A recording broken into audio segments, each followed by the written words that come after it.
folks. Welcome to episode 169 of the Wealth on Any Income podcast.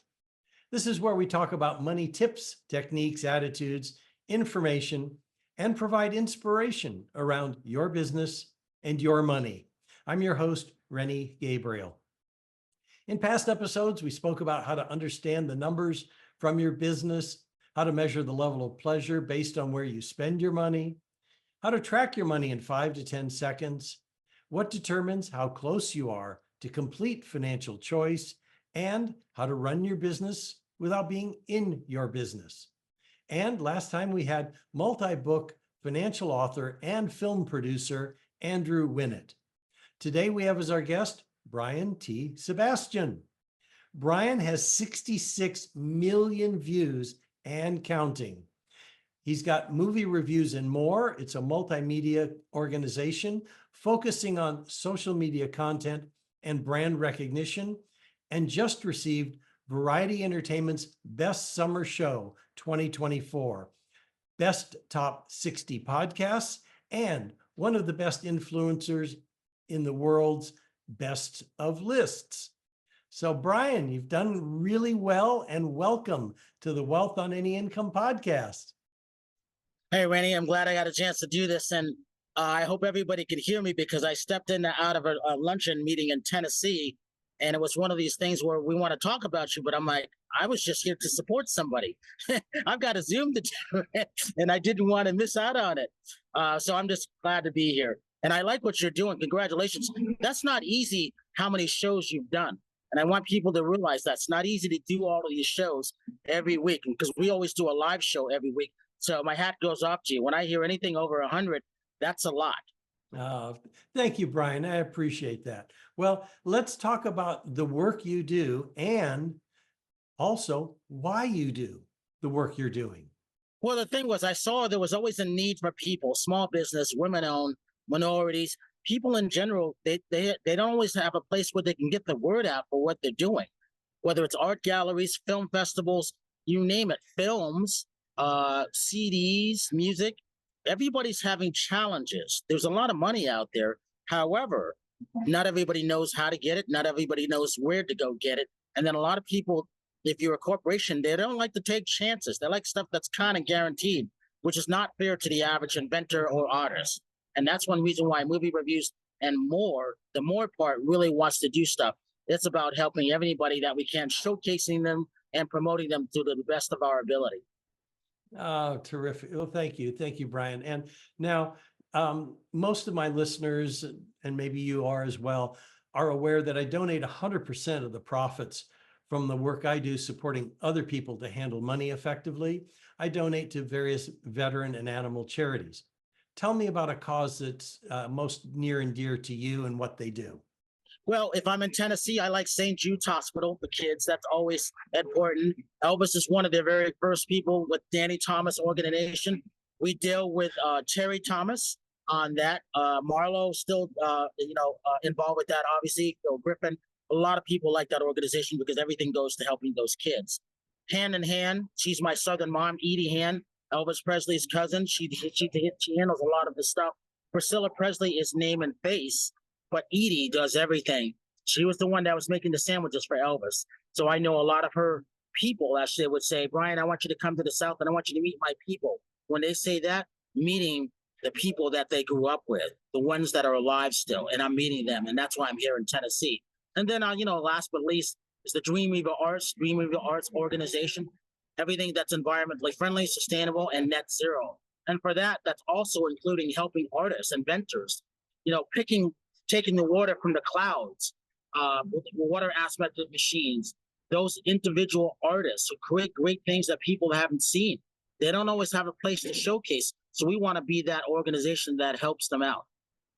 Terrific. Yeah. And it's also in line with the work that you do. So it's perfect.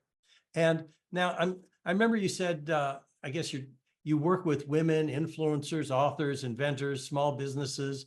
I guess the age range could be from very young to very old, correct?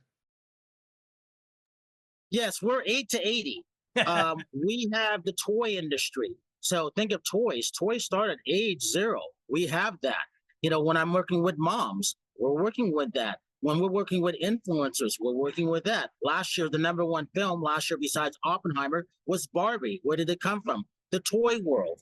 So when I go to a toy industry, toy convention, which I never knew I was going to be involved with, there's no press there. So I said, okay, I'll take it. I'll showcase these products. I'll take that big company. I'll take that small company. Most people know of Lego, but they don't know of something like a small company, that brand that's just starting out. They all need help. There's some great inventors there. They just don't always know where to go. And then the other thing is the drum and bugle corps world. Think of marching bands. You could start in elementary, learning how to learn an instrument. But however, it still costs money to do that. They don't donate them in schools anymore. They don't. You have to pay for these things in some of the schools, which that's not right, nor is it fair. Actually, Los Angeles does have a program of providing donated instruments, repairing them, and providing them. So I know Los Angeles is big in that area, but I would say that's the rarity. It is a rarity because Herb Albert, who, my other Southern mom, I have two Southern moms, Lois Ginzel, she helped bring Herb Albert's art here. Well, Herb donates to Los Angeles City College. He gave $10 million, and good for Herb, which is great. So when it comes to that, anybody who's marching a band or drum corps, you age out at 21, but you can march in an all-age corps until you're 86 if you want. So I march in a drum and bugle corps. So a lot of my friends are in the old age corps.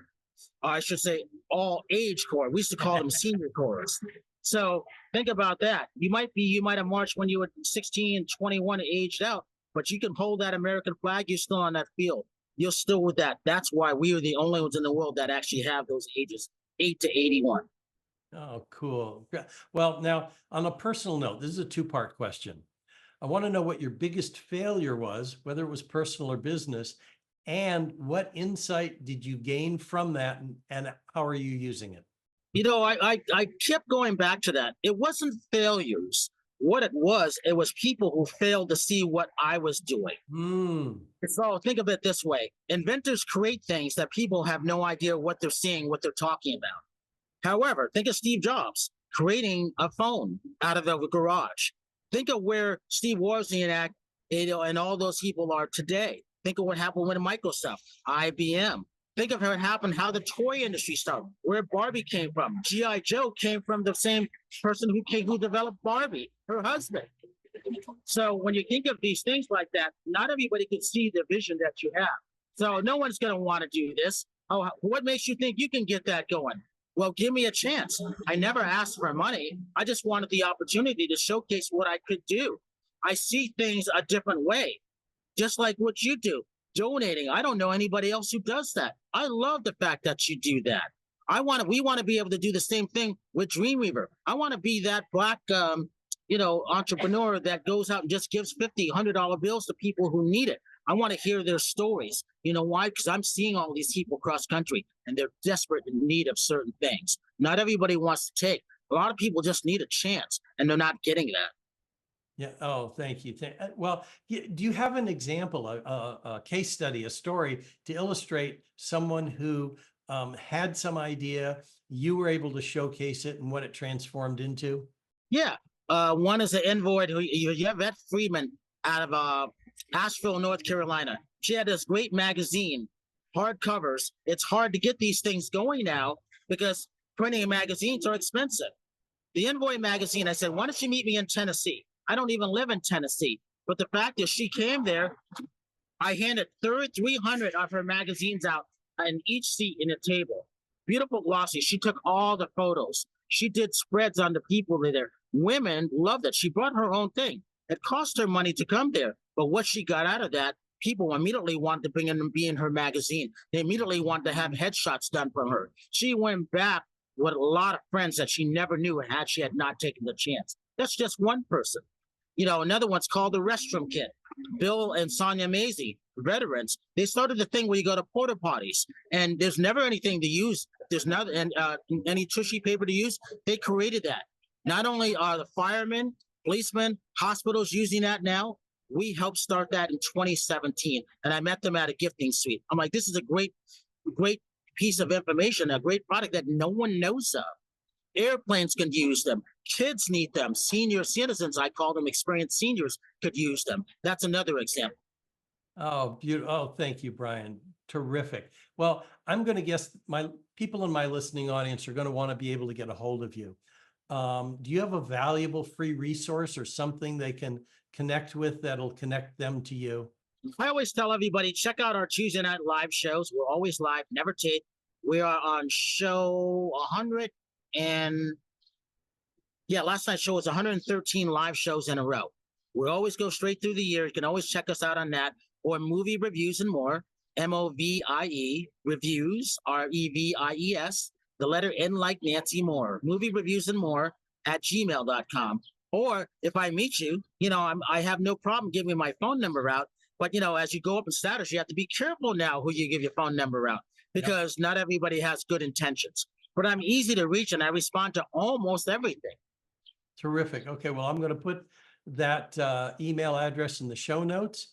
And Brian, I want to thank you for being on the Wealth on Any Income show. Hey, I have to thank you, because you didn't have to take a chance. Again, you took a chance. And I want to be able to help you any way that we can help you also, because that's what you're supposed to be doing. It's not jealousy when it comes to this. It's about helping people who need a helping hand. Some people just need to be shoved out there to do what they need to get done, but they come back and thank you later. And then some people stepped away and they're like, oh, I think I stepped away too quick because he's continuing to do something without me. Fear, FOMO, fear of missing out. Yeah.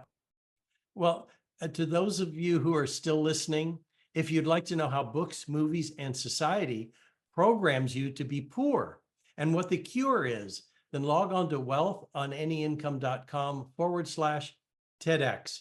You'll hear my TEDx talk and can request a free 9-step roadmap to complete financial choice and philanthropy, and receive an email once or twice a month with tips, techniques, or inspiration around your business or your money. And if you'd like to see how you can increase your wealth and donate to the causes that touch your heart, please check out our affordable program, Wealth with Purpose. To my listeners, thank you for tuning in. You can listen to the Wealth on Any Income podcast on your favorite platform. And please rate, review, and subscribe. Until next time, be prosperous. Bye-bye for now.